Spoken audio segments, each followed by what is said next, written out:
So my junior year of high school, I transfer schools to a new Catholic school, and that fall I was very, very excited to start fresh and kind of have a new chance to reinvent myself. So I, the genius 16-year-old that I was at the time, decided to lie about who I was so that everyone would like me more. Uh, a couple of years before that, I had moved to Ontario, Canada from Texas. And back in Texas, sports and athletics was a huge deal. And when I had lived in Texas, I was terrible at sports. I could never play any of the sports. I was never good. I didn't even bother trying out. But this was a fresh start, and this was a new country. This was Canada. And in Canada, as far as I knew, people only played curling, and how hard could that be? So I thought, you know what? This might be my chance. And so I basically told everybody that I was super athletic. And I looked around and saw that there wasn't a tennis team at this school. So I was like, why don't we start a tennis team? And I can, lead those efforts. And at the time, I could kind of sort of play tennis. At least I could hit a ball with a racket. I mean, I figured everything else would follow suit after that. Yeah, I like asked around, and one of my new friends, Kayla, at the time, I asked her, I was like, hey, do you know any coaches that, could coach a tennis team? And she was really involved in athletics at the school. So she did. She approached a coach who agreed and said, yeah, we do need a tennis team, and I would love to coach you all. So we were super excited. I was super excited. The first practice was the following week. A bunch of us showed up, in our gym shorts, sleeveless T-shirts, socks pulled up, ready to go with our rackets. And we started off. We were hitting the balls up against the gym wall outside, and it was going well. It was fun. All of the all the kids there were like, "Yo, Ben, how is this? How's my swing? I don't know if it's called a swing or my thrust pitch. I have no idea. How am I doing?" They kept like asking for my approval, and I was like, "Yeah, keep up the great work, bro. Looks great."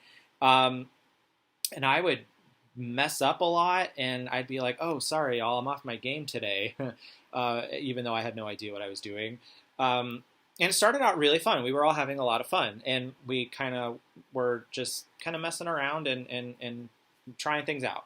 Um, the next day or so, I guess the word must have gotten out to the larger school community that we had started the tennis team.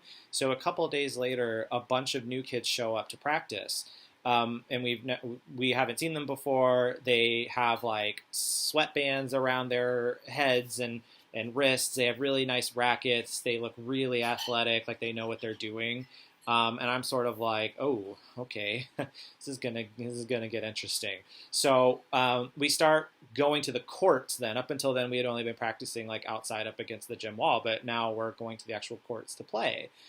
And it's my turn to play one of the new guys, Justin.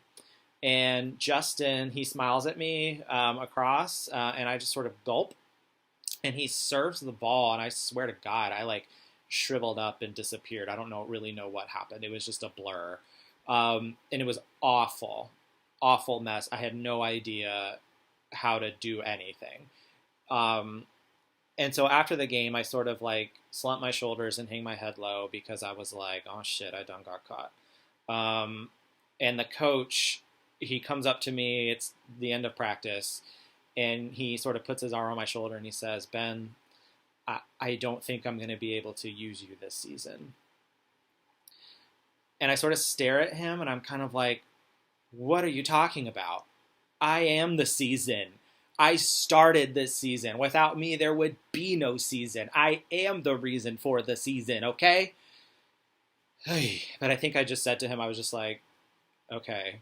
And sort of walked away feeling really bad and feeling sorry for myself. But then the coach yells after me. He goes, "Hey, oh, by the way, your mom called the school, and she can't come and pick you up to take you to your after school job.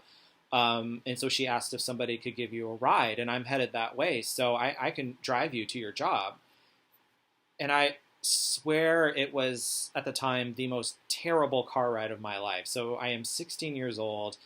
My face is red with shame. I'm seconds away from crying. And my coach, who has just kicked me off my own tennis team, is driving me in his car to my after school job at the local library, where I will then go and shelve books in the silence for the next 3 hours all alone to reconsider my life choices. It's just beautiful. So he takes me to the library. We get there. He hands me my racket and my backpack and drops me off. And I go do my shift at the library. And I hide in the bookshelves. I put books on the shelves. I start to think about my feelings. And I think, like, why did I tell this lie? Why did I want to start a tennis team?